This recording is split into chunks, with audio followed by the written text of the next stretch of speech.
Hello students, today I am with second part of the chapter Lost Spring. The name of second part is I want to drive a car. I am trying to make this chapter more easy for you. So for that I divided this story in 9 main headings,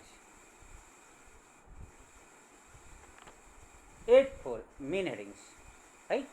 So first heading, Mukesh, the hero of this part, wants to be his own master.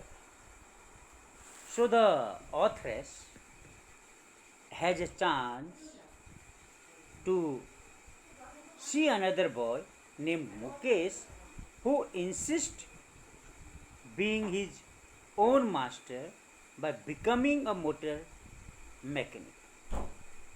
He will learn to drive a car, but his dream looms like a mirage.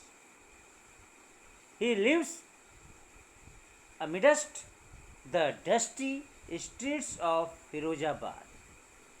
It is a town famous for the bangles. Every other family in Firozabad is engaged in making bangles. It is the center of India's glass blowing industry.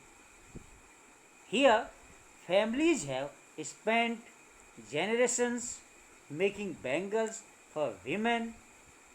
Mukesh's family is among them. So now second heading, children work in glass furnaces and their living conditions. So about 20,000 children work in glass furnaces with high temperature. None of them know that it is illegal to engage children here in dingy cells without air and light. They often lost their eyesight. Mukesh takes the authoress to his home. Both walk down the sticking lanes chalked with garbage. Their homes are like hovels with crumbling walls, wobbly doors, and without windows.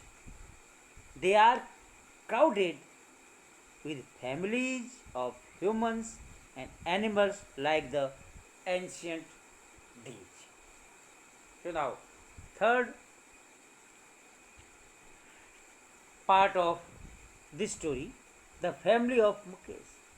The authoress enters the house of Mukesh, where dwells his family.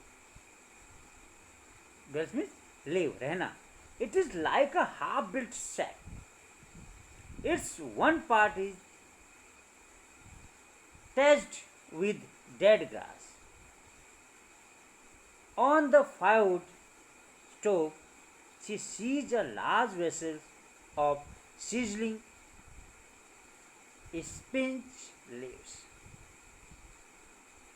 A frail woman is cooking the evening meal for the whole family. She is a ragged sari. She is the wife of Mukesh's elder brother. Though eyes filled with smoke, she smiles. She commands respect as the Bahu of the house. As per custom, she veils her face with the when the elder man enters. The father of Mukesh is an impoverished bangle maker. He has not been in a position to send his two sons to school except teaching them the art of bangle making. Fourth heading for this story: strong belief in one's karma.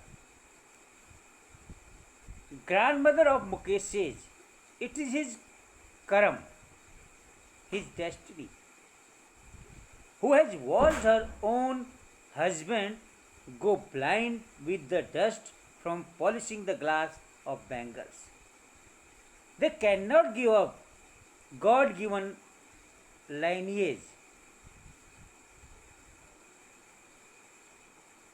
They have born in the caste of bangle makers. They will see nothing except the bangles. In all the streets and houses of Firozabad, bangles of all colors can be seen. Spirals of all lovely rainbow colors and glimpses of bangles lie piled up to and being carried away. All the family members living in the dark huts sit together and weld pieces of colored glass into circles of bangles. Their eyes are more set to work in the dark than to the outside light, often blinding them before they grow adult. So now next heading: Savita, a young girl shouldering the glass ants. Savita, alongside an elderly woman, shoulders the glass pieces, her hands moving mechanically.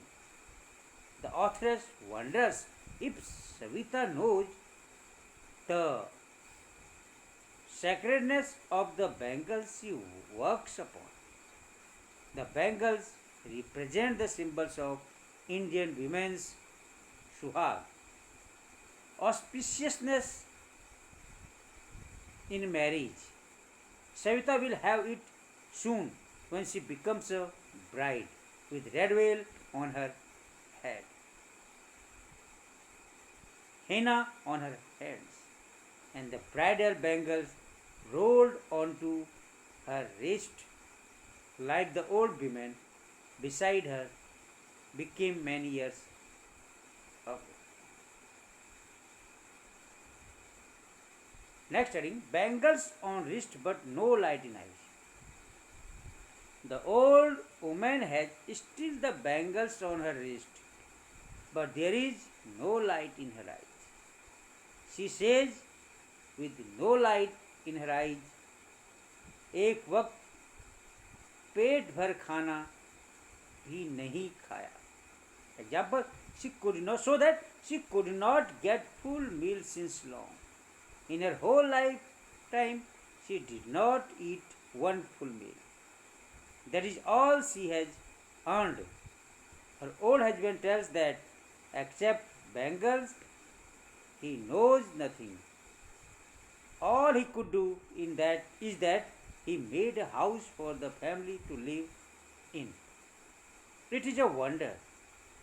He has achieved what many others fail: a roof overhead. Every home has no money to do anything except carry on to make bangles. Not even enough to eat. The young also speak the grief of their elders. Nothing has changed in Firozabad over years. There is still the mind mumbling hard work which kills all initiatives and ability to dream. Next heading: about organizing a cooperative. The authors ask them to have a cooperative. They say if they get organized, police will catch them, beat them, and put them into prison for doing illegal activity. They don't have any leader among them to tell them to do things differently. Their elders are as tried as they are.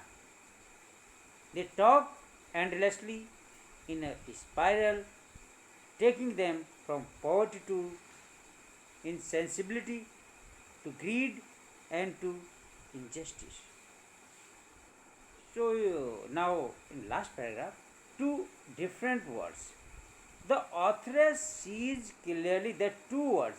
One is that of the family caught in the web of poverty, carrying the work of Bengal making.